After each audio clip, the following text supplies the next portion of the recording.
Hello, it is Sunday, April 23rd, 2023 at 2:13 p.m. Eastern Time, USA. I'm Mitch Miller. This is my video journal. And today I'm going to talk a little bit about artificial intelligence, supercomputers. So, as I said, I've been captured into multiple computer systems. I believe partially because supercomputers and artificial intelligence were figuring out how to track certain people. They looked at my profile. They said, this guy posts very little. He doesn't have a lot of internet time. And if we take him in to the system, he'll probably drop off the internet for a period of time, which I did. Shut down all my social media platforms and then slowly came back into them when I realized nobody was going to fund my analog revolution to establish a communication system that does not use computers, a human-to-human communication system that uses analog film, analog magnetic tape to communicate. Instead, we've let these systems go by the wayside, and we're left with no other option than the supercomputers and artificial intelligence being able to hear, see, and interpret every communication we have. They took me into these computer systems, and the key component here is that these computer systems track a patient, a prisoner, but then they're released, and that computer system is done with them unless they come back into the system. These other systems, these apps, the software, the apps, Facebook, so on and so forth, they track people for their entire lives, hypothetically. They're not a computer system that tracks so that you can locate that patient if they're supposed to be released early or something like that. They could track you for the rest of your life unless you shut it down like I did. So I believe that supercomputers and artificial intelligence are interested in computer systems that release, that the person is rehabilitated or treated and they're released and they're given back their privacy to some regard, even though that doesn't really exist in the world we've developed now. The other thing I want to talk about, I had like a psychic dream either the last night in Costa Rica or the first night I was here back in this wireless network. It was in kind of a semi-small meeting room, and there were some people around, but someone ranked in the military, a general or something, I vividly remember him saying, referring to this top secret satellite system, it is extremely secure. I don't know if other people had that similar dream. It's extremely secure. Maybe they're hearing that directly from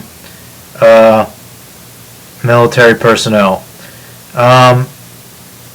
Look, I'm sure there are secure satellite systems, but we now have artificial intelligence that can generate millions of stories, right?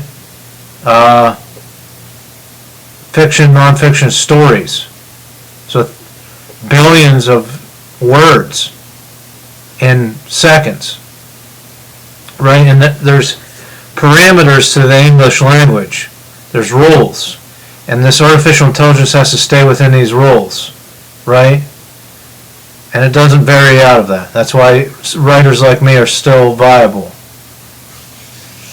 They might be able to learn off of me, but you have something that can generate that much information, and you have password protections, right? And thinking how many passwords it can generate. Now there's roadblocks, maybe you can only guess a password 3 times and then it shuts you out for 24 hours, so on and so forth. But these are just parameters that these supercomputers or this artificial intelligence can operate with. Not to mention the fact that now that people are getting away from personal information passwords. They're actually asking a computer to generate a very difficult password. So you have a computer system that generates a difficult password, and you have supercomputers that are trying to generate these unhackable passwords, and eventually those two computer systems are just going to communicate with each other, aren't they? So again, technology should not be structured like this. It should have been laid out 10, 15 years ago. Look, we're all for capitalism, but some sectors providing critical services, right? Your social media, you can still be a capitalist model corporation, right?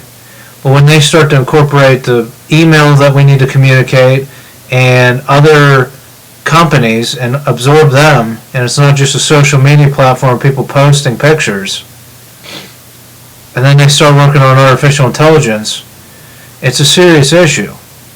It should have been these critical services that we're going to offer through the government or through private-public partnerships have to be set up as nonprofits. They have to go by county or state by state instead of taking over the whole world. So, another thing I wanted to bring up, a company called BioFire is making smart guns. This came up on my news the other day, Euronews or Reuters. That's great. I'm glad to hear it. They're making fingerprint lock guns and facial recognition smart guns that won't fire unless the person that owns it is holding it. So this is good improvement. Again, I've suggested this similar type of technology on weapons, and I'm glad to see that it's coming to fruition for people who want to protect their house with a small pistol. These pistols are available. They're being sold. They're being ordered. People are ordering them. Responsible gun owners are ordering them. So it's coming around. I would probably try to work through this company for anything that I was going to tackle as far as those things I've suggested on viewable and unviewable pages that I own. Alright, so in the last one I talked about my novel Femme Party, how it's available on Amazon. It's available in multiple countries, not multiple languages, it's all English, but multiple countries for 99 cents or its equivalent. So if we want to begin an investigation in the banking industry, right? And that's the other thing I want to say is, look, I know I'm raising the flag about artificial intelligence and supercomputers, but if you work in the government, or you're a police officer, or in the military, you have a pension that's not relying on the 401k, you're not highly invested in the stock market making slaves and keeping slaves.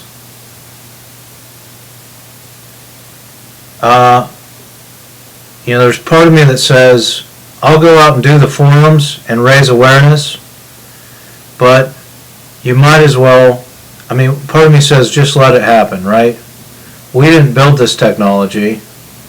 They built their own rat trap. The rich people did. And if you don't have some bank account in the Cayman Islands that you're evading taxes on, you might as well just let them be judged by their own technology, right? So I'll get into more of that tomorrow, but we might as well part of me says let it happen, part of me says let's fight against it while we can. So that's why I'm neutral. I can go either way, but what I want to talk about is investigating the banking industry. Every federal employee could receive a suggestive email that says, look, you don't have to read this book, but we recommend you spend 99 cents through your Amazon account, through your bank account. Ping your bank account off of this person's bank account. We believe he's a person of interest to supercomputers, and that they may be able to begin investigating our banking sector for corruption and fraud. So I suggested a way for the military leadership to give me $230 a day, right? Maybe they're not on board with that totally because they don't want to leave the rest of the military behind. 230 or 365 people a year is not very much of the military. Well, now we have a way for every military personnel to ping my bank account. You can do it systematically, you can do it however you want. What I'm going to suggest is that, and again, I have a bank account at First Commonwealth Bank right a half a block away from me.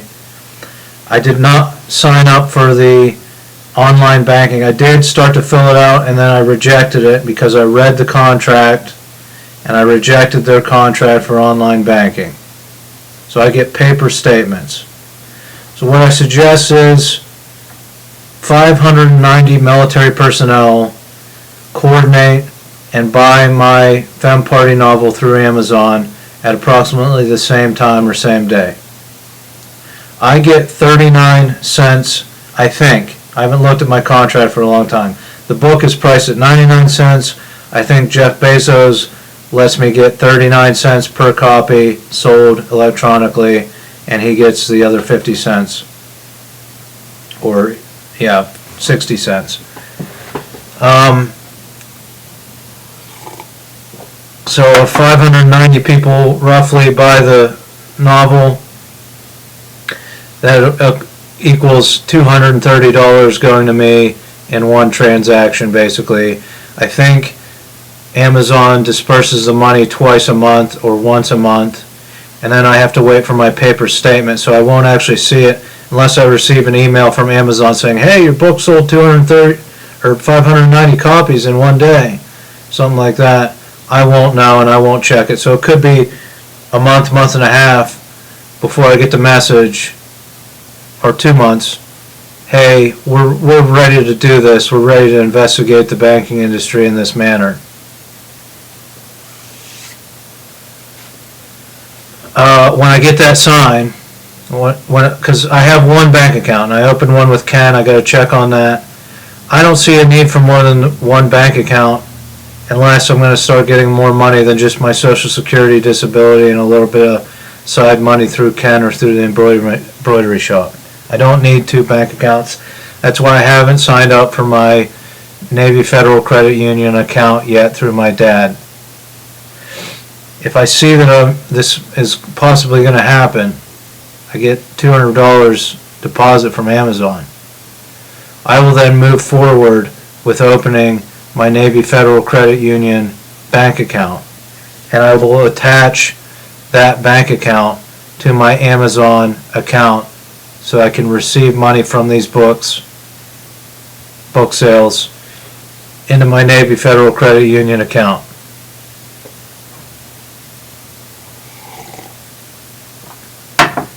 Then the military, government agencies, so on and so forth, can move forward with systematically pinging their bank accounts off of my Navy Federal Credit Union account. This could be accelerated, of course, any day, but that will be the process if you want to be hands-off and just send me a signal, hey, you're selling books, maybe you should open a bank account. I'll go into other strategies with this Amazon system, how we can validate copyright and things like that on tomorrow's journal. The one thing I will say, if I do start to see income of a decent level, $1,000 a month, a couple $1,000s a month, I will move forward. We're going to need a new vehicle in the next year, half a year to a year. My grandfather's vehicle is only going to last so long. Now, as it stands now, Hillary would buy a new Volkswagen Tiguan, and I would buy her Volkswagen Jetta off of her. But if I start making money and can afford a car payment, I will, for the first time on my computers, look into what the federal fleet vehicle is, or one of the federal government's fleet vehicles are. I will then talk to a local dealership and try to acquire a model as close to similar or the exact of a federal fleet vehicle with the USB port, and I will drive that vehicle with my USB with these journals in it. You know, I said let's investigate these vehicles and try to say what's the most hackable ones, but we can just let the artificial intelligence and the supercomputers investigate that for federal fleet vehicles, and again, just let it happen. Not warn people your vehicle is extremely hackable. A high schooler can hack your vehicle. If people want to ignore it, just let it happen, right? So that's what I'll personally do to help secure the federal government. And then if there's corrupt government officials, who knows what happens if they're driving their vehicle. But if they're on the up and up, they'll probably be more protected in those vehicles. I can't predict what supercomputers are going to do. I just project what they might do, right? If we want to accelerate it, the United States military could contact me. They could provide me with a federal fleet vehicle, maybe the most used federal fleet vehicle in the country, with USB drive. And we could, before this cruise in June, we could load that federal fleet vehicle, the one that I would be using, as however the ownership transfers or however it works out, load that fleet vehicle onto a military transport, myself and the vehicle with USB, a video journal plugged into the ignition, fly across the United States to San Francisco,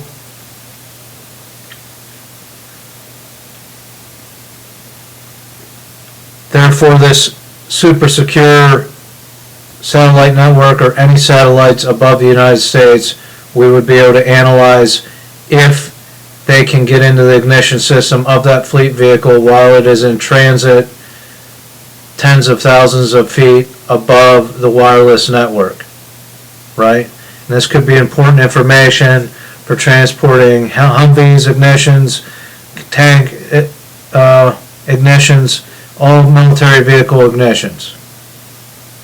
How are they hackable from the existing satellite networks? So we land in San Francisco. I drive that fleet vehicle with USB or my cell phone so that it's analyzing as I'm driving down the coast of California to San Diego, where I park the vehicle, the fleet vehicle, and pull the USB, get on a cruise ship. We cruise down to Costa Rica, turn around, come back. USB is plugged into the television in my bedroom of the cruise the whole time. I do very little shore excursions by myself, unless someone accompanies me.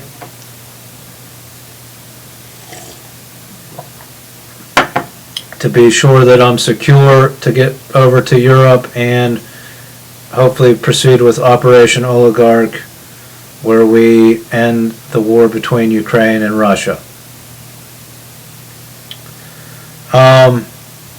So that's a suggestion.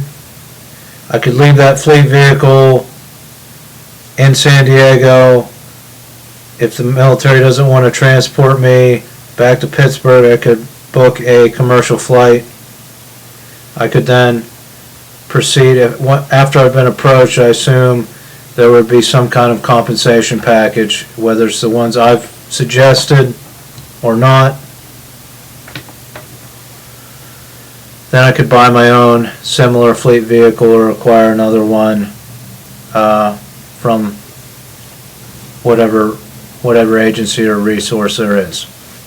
Right? So that's my suggestion before June, so that we cover the west coast of the United States and Mexico and a couple other Central American countries, to prevent American businessmen coming in from Australia, Japan, South Korea, and shifting and swapping their money around and screwing with the whole banking system. Now, once I start selling books, all that money will be taxed at the end of the year. Again, there's the drawing for the motorcycle and the piece of art. That would be taxes, $80,000. I raffled off a piece of art for $80,000. That'll be paid income. I'll work it out with an accountant, and that'll all be taxes paid. I'll talk a little bit more about my taxes on tomorrow's episode, because, well, I'll just go into it tomorrow. So that's all I have for today. I'll be waiting for your call. I think we should move forward with this. I think even if the international intelligence community and the international community don't want to acknowledge the barriers that I have drawn with my travels for the next 15 months, I think that the supercomputers will acknowledge it. They will try to track these people coming in and out of the United States, shifting money around, hiring contracts, doing shady stuff. And like I said, you should fear white collar crime more than low class crime. White collar crime affects a lot more people. When the banking industry crumbles, it affects hundreds of millions of people's livelihoods. Someone mugging you for your wallet in a dark alleyway affects one person, and you probably shouldn't have been in that dark alleyway. So, that's all I have. My wife popped down for some groceries, so I thought I'd do this quick journal. Join me tomorrow and Tuesday. I'm taking some notes. I'm going to talk a little bit more each of those days, and I'll wait for contact from the military or the government. Thanks for watching, and join me tomorrow.